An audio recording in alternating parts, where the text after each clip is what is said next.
Biar betik. Suara derita minta tolong buat polis ketawa besar. Suatu hari, seorang lelaki dari Florida, US sedang membaiki kereta isterinya yang mengalami kerosakan di depan rumahnya. Sedang khusyuk ketekan skru, tiba-tiba rumahnya kena serbu pegawai polis.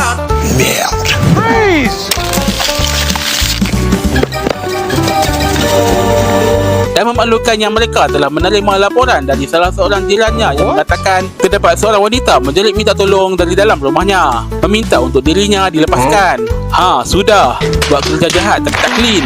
Lelaki itu terus menyerah dan meminta para pegawai tunggu sebentar sementara dia masuk untuk melepaskan wanita malang itu. Alangkah terkejutnya mereka apabila yang dia bawa keluar tu ialah burung kakak tua. Kurang asam betul burung ni. Burung kakak tua bernama Rainbow itu berjaya membuatkan para pegawai yang datang ketawa dengan telatahnya. Malah si jiran yang call polis tadi pun turut memohon maaf. Kurang asam betul burung ni.